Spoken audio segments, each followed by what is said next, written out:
he clearly is passionate about Christianity. I've seen him tear up and become really emotional over the idea of Jesus. And at the same time, I do not believe that he experiences Christianity or thinks about himself as a Christian the same way that, for instance, members of my family think that they're, believe in the tenets of and the stories of the Bible and Jesus's relationship with the divine as the Son and all of this. So um, to me, he uses it. It's a utility for him. How do you see it? There's so much that I like about his approach to it, in the sense that my wife and I, we film many of those Bible lectures.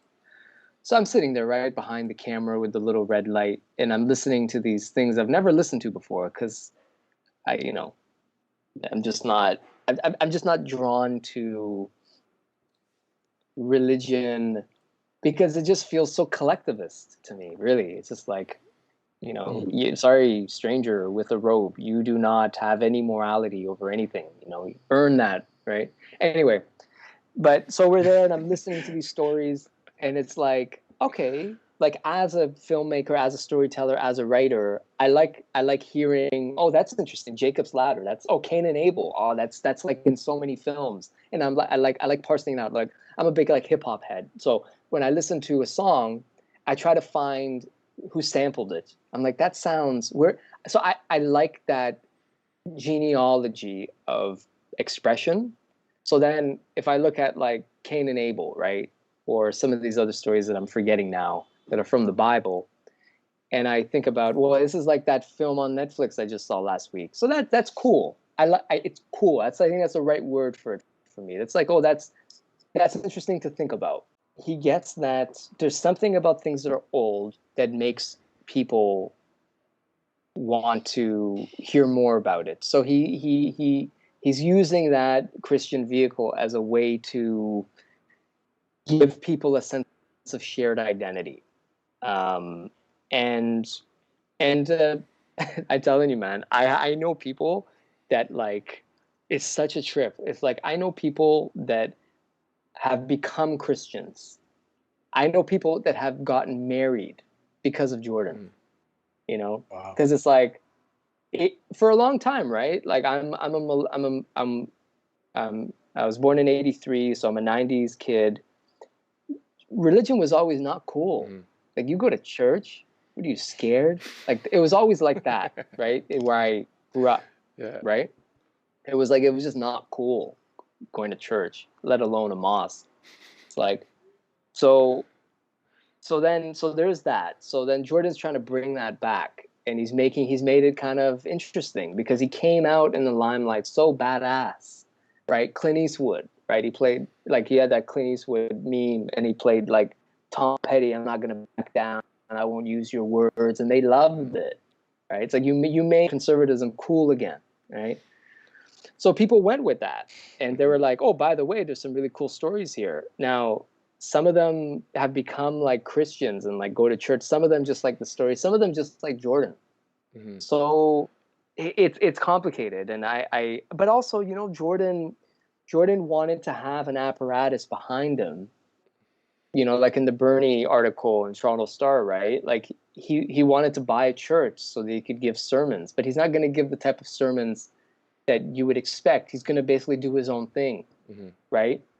And so it was kind of like, there's an apparatus here for him to be the guy of, like, with a huge following. There's no other way for you to get such a huge following of a certain type of fan without religion. And now here's the other thing, this whole Messiah complex. Jordan does have that. But again, it's kind of true. That's the thing. Like, some of these guys I met on tour, like, we did like 13 cities, five in Texas. It's like, yeah, man. I mean, give credit where it's due. Jordan is kind of like a Messiah character for some young white guys, usually white, usually dudes that don't have a dad. Maybe their dad was a little bit too masculine and hard on them. Maybe their dad was a little bit too feminine and too soft on them. And those are crude terms, but I think you know what I mean. Or they just weren't around or never met him. And so they hear this guy on YouTube, like, saying shit that are, generally pretty good, right? In terms of like the self-help stuff. It's like, yeah, man, like get your shit together, stop smoking pot and watching porn, and go ask her for her hand in marriage. And they did it. They fucking did it. That's the thing, right? And they're doing better. So it's and they feel like they're doing better. tricky, right? It's like Jordan can speak to those dudes. Jordan isn't reading the Bible cover to cover. He's going to like Bible Gate. You know what I mean? Mm-hmm. Like he's going to those passages and being like, and he's smart enough to be able to be like, oh, I can talk about this. This is like that. Or this is like a Mesopotamian thing. Or this is like, and he's just drawing all these connections. And then people that are specialists in some of these things are just like, oh God, that's not, this isn't, he's kind of like a magpie, right? And he can do that. If people want to buy it, he could do that. But he's not really, in a way, he's almost kind of like a tourist, with that. On the religion end. Yeah. In a few things, right? I would say that he understands that people have a religious substructure. He's like, you're religious whether you know it or not, or whether you like it or not. Right. But when it comes to choosing Christianity, something that he didn't grow up with, he is drawing from. Man, I don't know exactly. This is all just theory. I don't know for sure, but I feel like it's a cultural vehicle to get to a point of where he is now, right? Like the Messiah thing, like you're saying, to get that audience, it's the easiest way, as opposed to being this. You'd have to fight through. Yeah. Like being an atheist publicly, you have to fight through that in people's minds for people to listen to you, I guess, if they're not primed for that, or if they see that as a negative thing. And in the United States, I don't know about Canada, the United States, a lot of people are not fans of atheists, you know what I mean?